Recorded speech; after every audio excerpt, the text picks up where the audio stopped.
Luisa para que nos cuente un poco lo que está viviendo ahora en Chile, tantos años en un lugar, en un espacio de la geografía de Sudamérica que tuvo muchos problemas, pero mejor que nos cuente ella un poco sus inicios, su vida. Cuéntenos, tía Luisa, ¿cómo fue el principio de ir a vivir a Chile? Cuéntenos cómo conoció a su marido, que también venía de otra geografía distinta como era Alemania, dos seres que se juntan y empiezan a conformar una familia tan hermosa que hoy podemos disfrutarla. Cuéntenos, Luisa. Muchas veces guerras son terribles, ¿no? Pero a veces los resultados son encantadores, voy a decir. Porque mi marido vino a Chile mandado antes de la guerra por una firma. Tenía que visitar Argentina y se enfermó de tifus en Chile y fue a Buenos Aires, donde me encontró a mí. Porque, o sea, como soy enfermera de profesión, me encontró a mí. Éramos muy amigos, no voy a decir novios o pololos como decimos nosotros, pero amigos. Cuando temían por la guerra, de que iba a haber barcos alemanes e ingleses en el Pacífico, el Hospital Británico me mandó a mí a Chile para ayudar, digamos, reforzar al personal británico que tenía. Yo no soy británica, soy de descendencia alemana, pero estudié en el colegio inglés y por estas cosas de la vida me mandaron a mí a Chile. Como en Chile no había nadie más que conocía que ese joven, salíamos juntos, éramos amigos, terminé mi contrato, vine a Chile y esa separación nos hizo sentir un poquito solos a los dos. Entonces él iba a venir, quiso casarse y venir a Argentina a casarse, pero el gobierno argentino dijo que no, que con una argentina no daba permiso a un alemán en guerra a casarse. Tuve que irme yo con mi torta de novia, con mi vestido de novia, a Santiago. Y eso fue nuestro inicio de felicidad. Dificultades, sí, pero empezamos, gracias a Dios, muy bien. Y seguimos mejor. Ya vamos a cumplir luego 50 años de casados.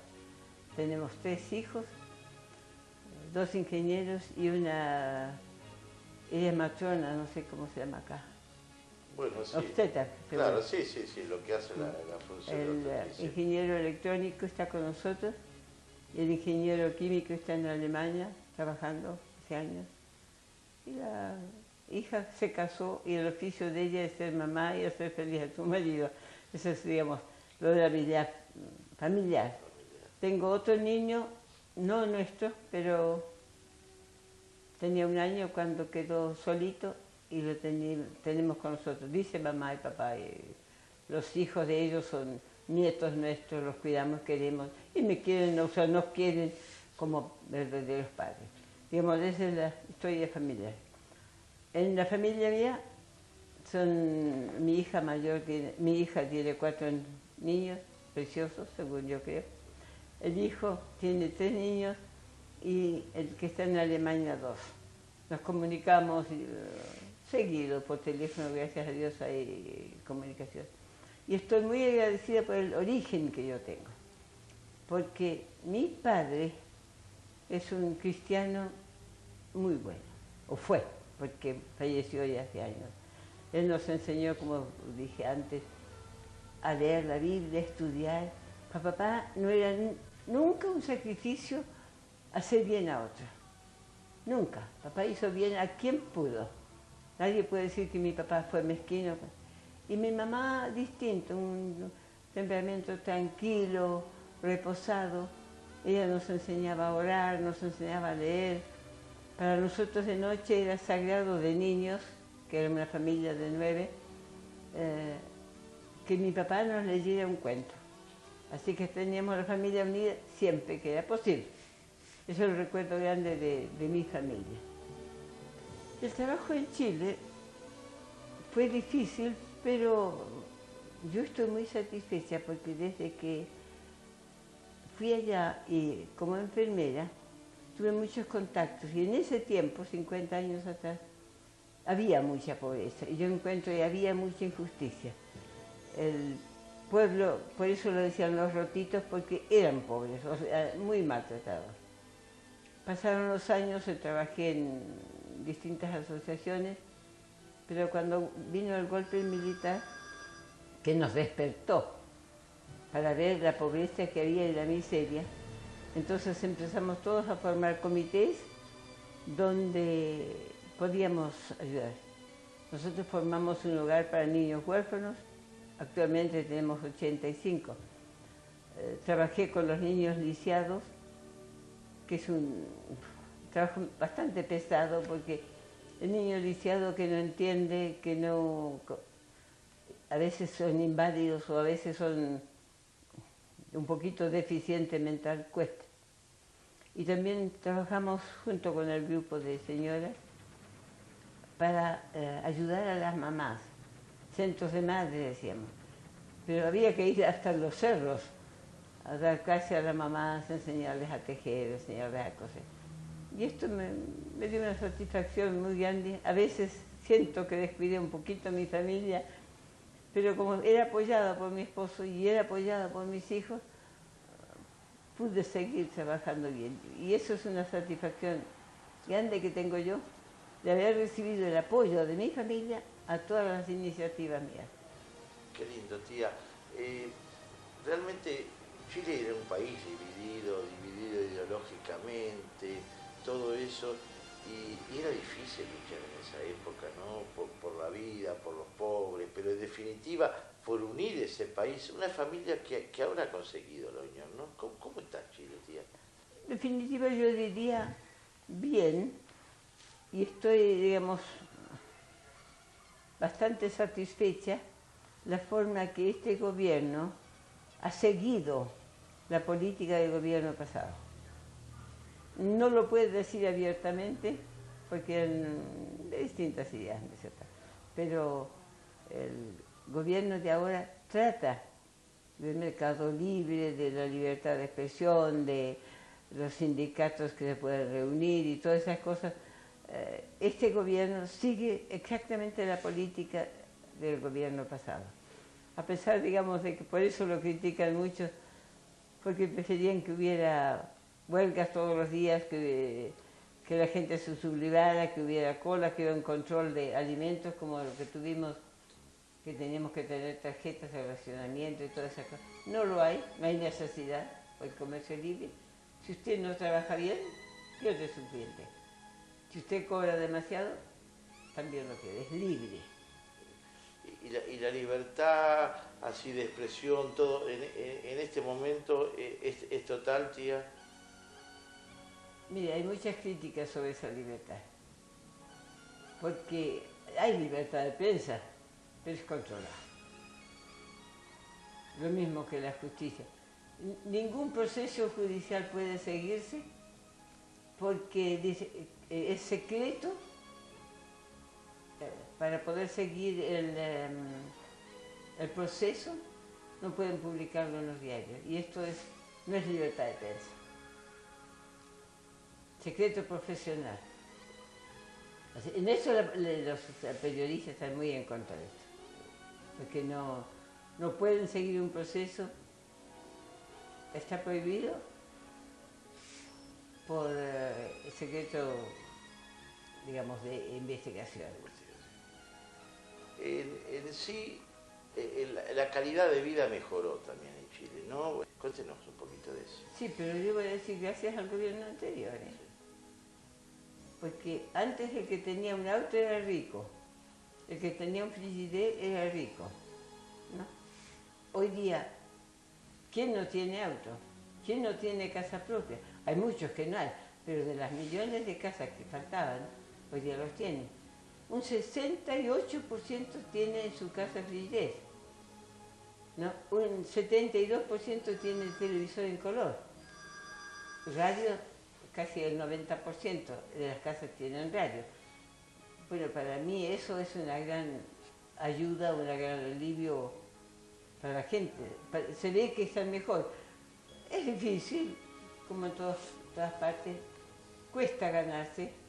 Tal vez los sueldos no son tan altos como debieran ser, pero comparando con lo que era cuando yo llegué a Chile, yo llegué a Chile ganando 600 pesos.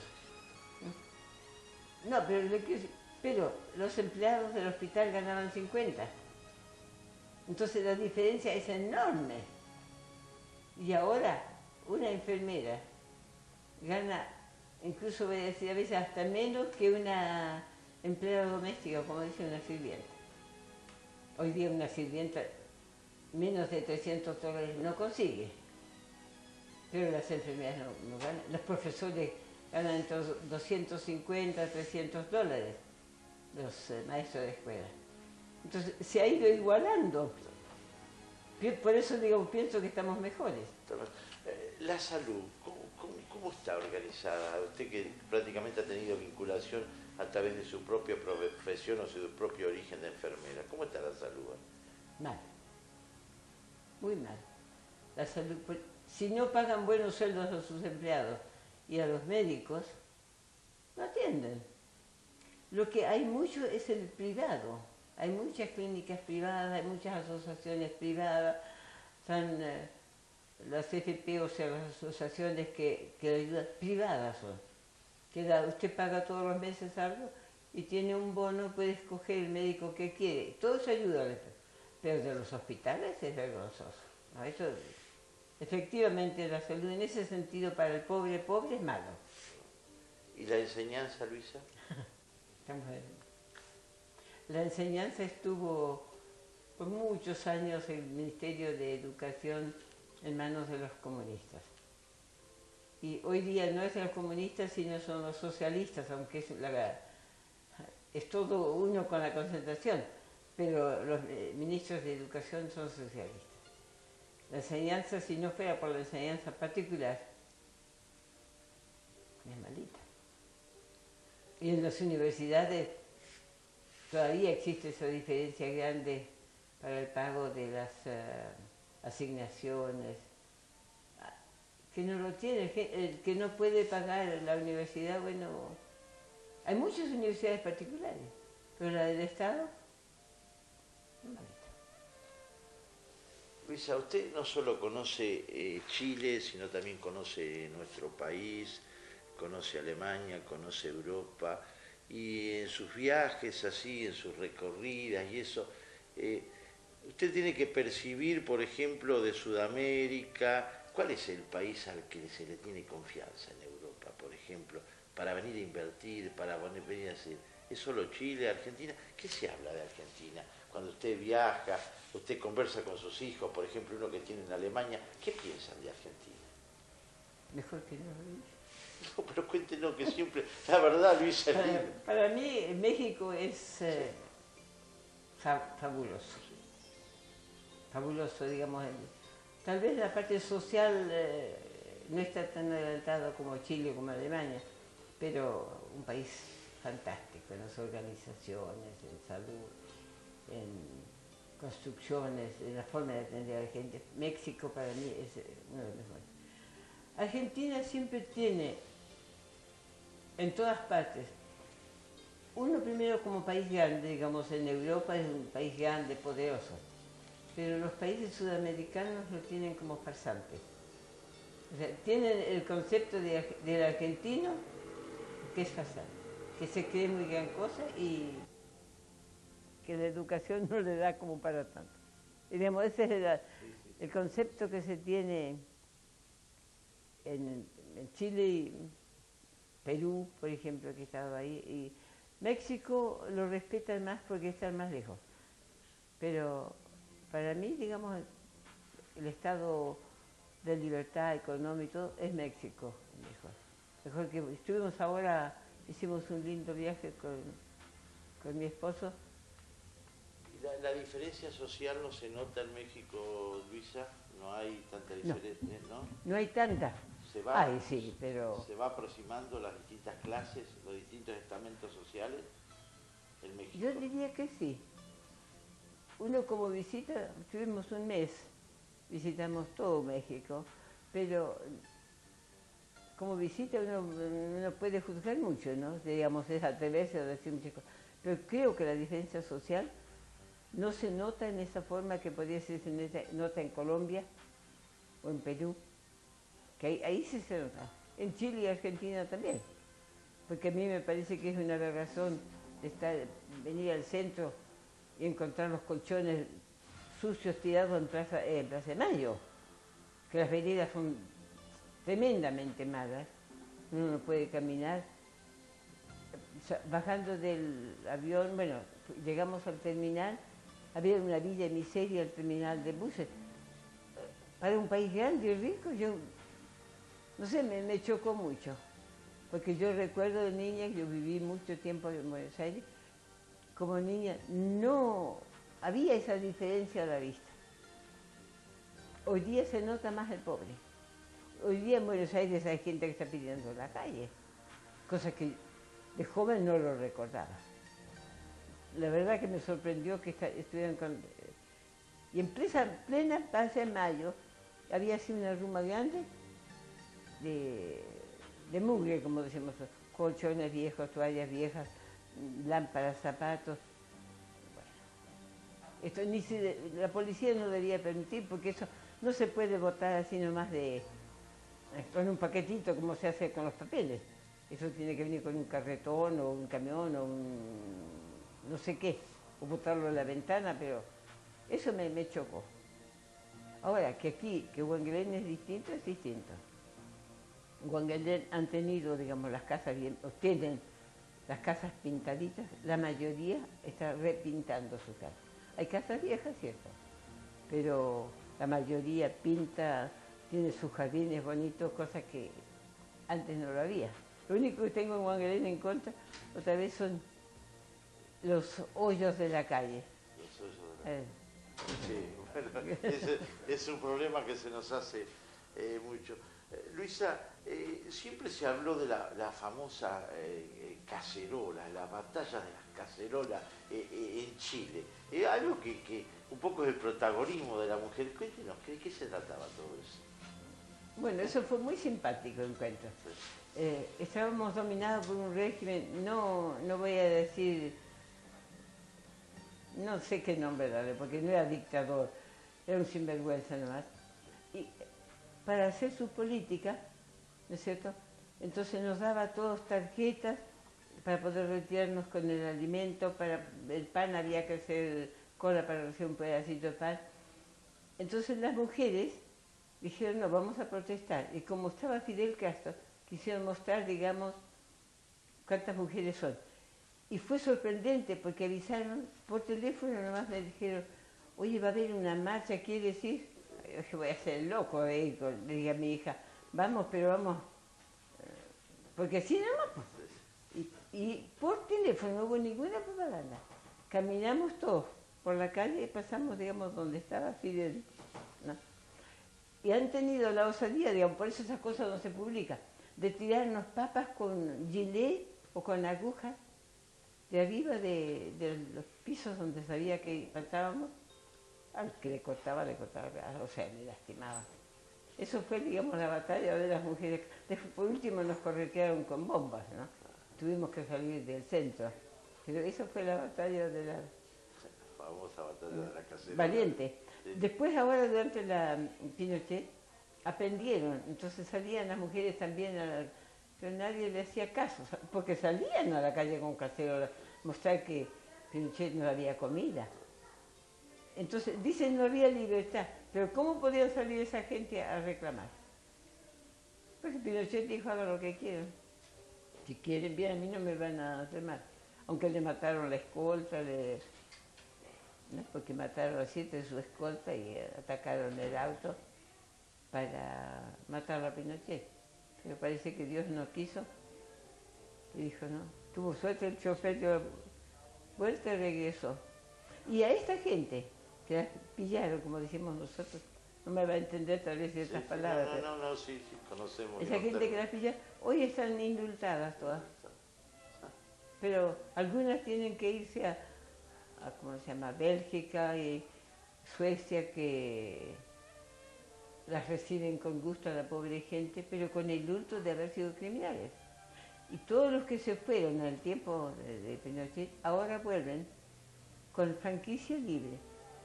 Todo lo malo que tenían, todos tienen autos, tienen o dos o un auto, libre de toda franquicia. Esa es la libertad que tenemos ahora. Luisa, a veces hemos tenido diferentes limítrofes con Chile, tuvimos que soportar la guerra en las Malvinas.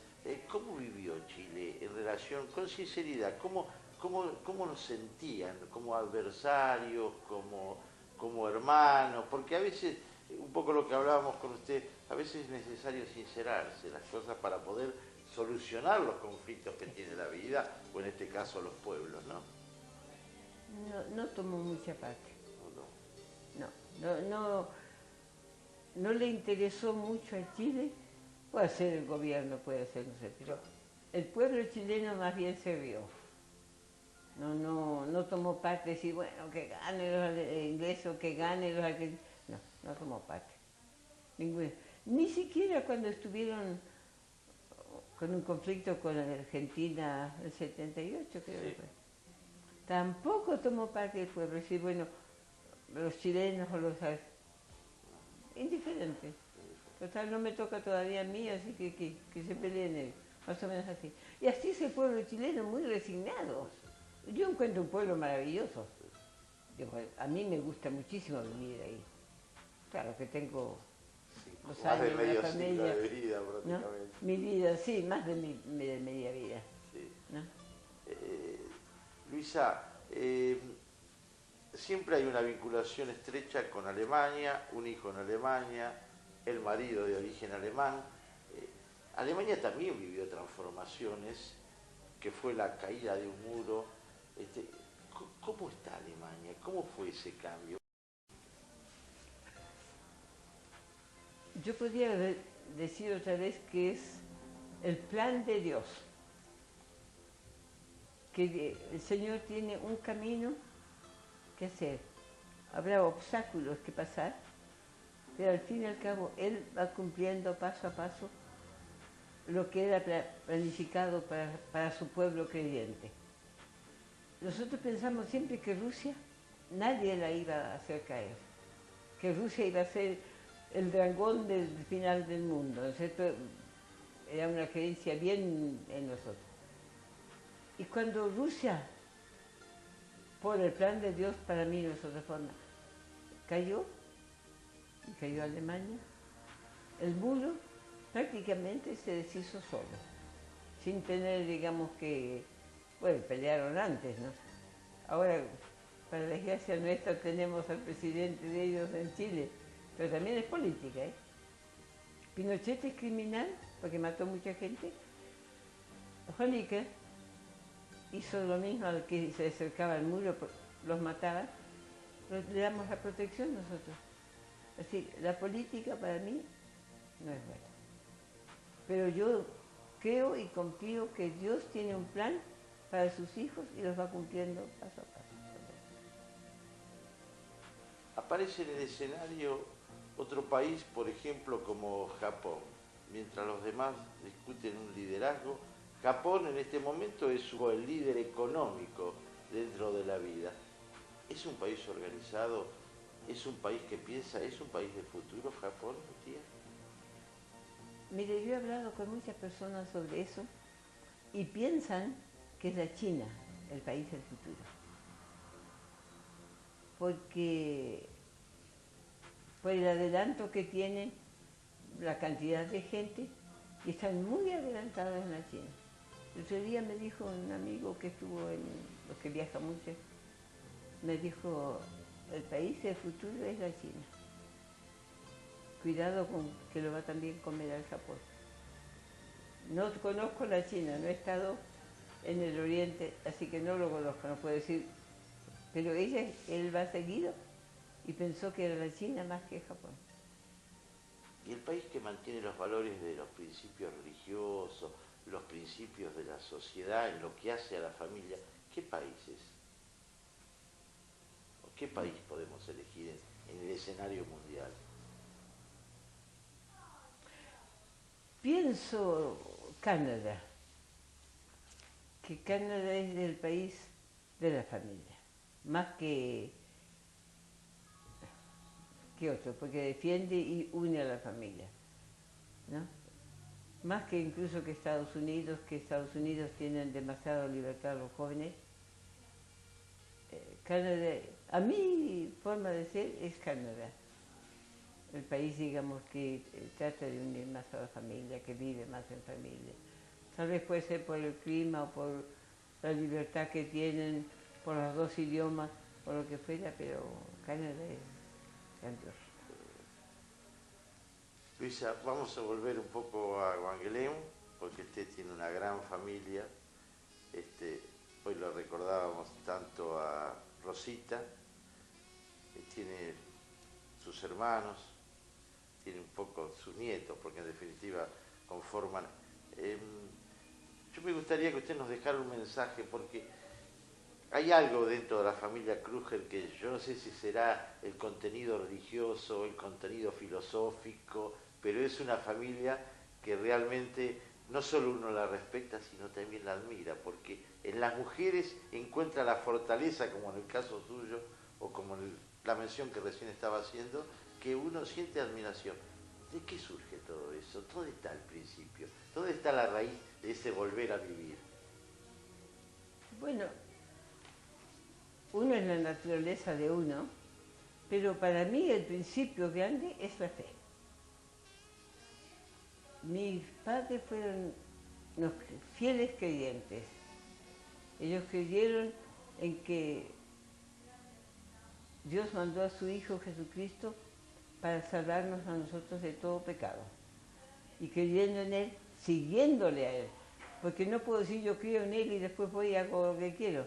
No, voy a la iglesia a rezar todos los días, o a orar, o me leo la Biblia todos los días y después trato de engañar, o de mentir, o de robar. Eso no me parece. Eso es que cada uno es responsable delante de Dios de sus actos. Pienso que esta es la fuerza que nos ha dado toda la familia. Que lo que yo hago aquí, en Wangelem, no estoy engañando a Santiago, ni a mis hijos, estoy viviendo delante de mi Dios. Y Él va a estar aquí en Wangelem, como va a estar en la cordillera de los Andes. Les digo la experiencia que tuve cuando hubo un terremoto. Mi marido me dice, está temblando, y tenía los 3 chicos de mi hijo mayor en casa. Apagué lo único, la estufa ligerito, y corrí afuera porque ya no podíamos caminar. Nos abrazamos y dijimos, Señor, aquí estamos, tu voluntad. Y me dicen los chicos, me dicen, abuela, Oma, pero Oma, y si nos morimos, no importa, nos entregamos en este momento a la voluntad de Dios. Dije, Dios, tú sabes, si el árbol cae, morimos en tus manos. Y es una tranquilidad que nos da mucho. Yo encuentro que si uno se entrega verdaderamente, viviendo para el Señor, es lo mejor, digamos, que hay. Porque yo puedo decir, yo soy creyente, creo en Cristo, Él murió por mí en la cruz y me salvó, me perdonó. Ya, pero no peques más, dijo. Eso es la... Es esa fe cristiana. Es la fe y la fuerza que tenemos todos de vivir. Yo le agradezco a mis padres porque nos enseñaron eso, nos hicieron respetar los hermanos, los tíos. Si algún tío estaba enfermo, éramos todos juntos. Si un hermano, nos ayudábamos. Desgraciadamente hemos ya, con los años, como es la ley de la vida, perdido unos cuantos de la familia. El hermano mayor, Roberto, Rosita, Jacinta, Pablo, en fin, se nos han ido unos cuantos. Pero siempre los queremos y siempre vivimos por él. No lloramos, sino que damos gracias a Dios por el tiempo que Dios nos regaló, esa amistad, ese cariño. Que lo mismo digo de mi tía, ¿no? La edad que tiene, Dios regaló esos años de vida y los tenemos que gozar. Y esto pienso que es la fe de vivir, agradecerle a Dios por cada oportunidad, por cada flor que me da, por cada animalito que yo veo en el campo, gracias a Dios que puedo gozar. Qué lindo, tía.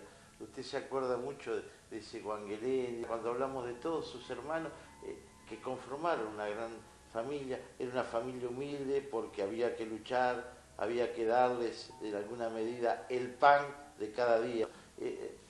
Hay algo que me gustaría que usted en este final, en este mensaje que nos dejara, que nos diga hacia la juventud, que nos hablemos hacia el futuro.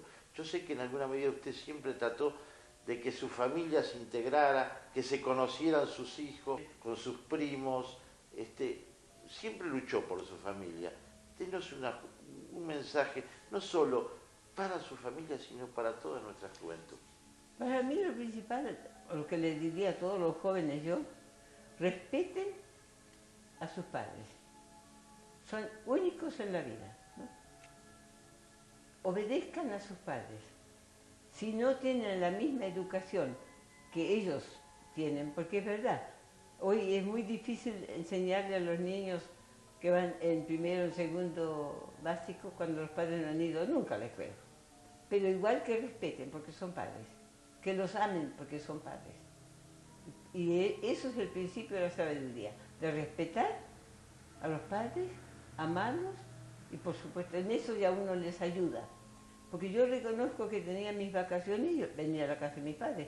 Mis compañeras se iban a Córdoba, se iban a otra parte, venía a casa de mis padres. Doy gracias a Dios por eso, que pude gozar con mis padres todo el tiempo que mi mamá tuvo 93 años y gozamos con ella. Así, el consejo que le daría yo a los jóvenes, respeten a sus padres. Empieza con el respeto. Y ya cuando lo respetan, enseguida viene el amor. Porque si uno respeta a alguien, lo quiere por algo. Y obedezcan. Aunque no sepan, tal vez, la parte cultural, como saben los jóvenes de hoy día, saben más que los padres. Pero de todas maneras, respeten que son los padres. Eso sería mi... Luisa, yo quiero agradecerle porque ha sido un volver a vivir, no solo con su familia, ha sido un volver a vivir con los principios básicos de una sociedad. Defender a Dios y defender la familia es ganar un poco el futuro, ¿no? Porque yo estoy agradecida, pero tengo una familia maravillosa. No, ahora que vine con mi esposo, creo que no ha habido ninguno que no ha ido a ver a la vieja tía Luisa. Tía Teresa. Este es un poco el volver a vivir, Luisa, sí. Porque... por eso vino con nosotros y gozamos de este viaje teniendo la tía Teresa. Y me han agradecido, no uno, digo me han agradecido, sí, mal dicho, pero porque le pedí a tía que nos acompañara. Me dijeron, Luisa, gracias porque trajiste a la tía.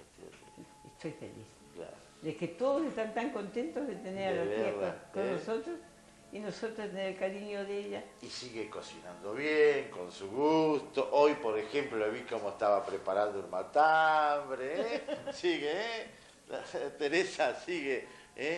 Bueno, qué lindo es poder hacer un programa así.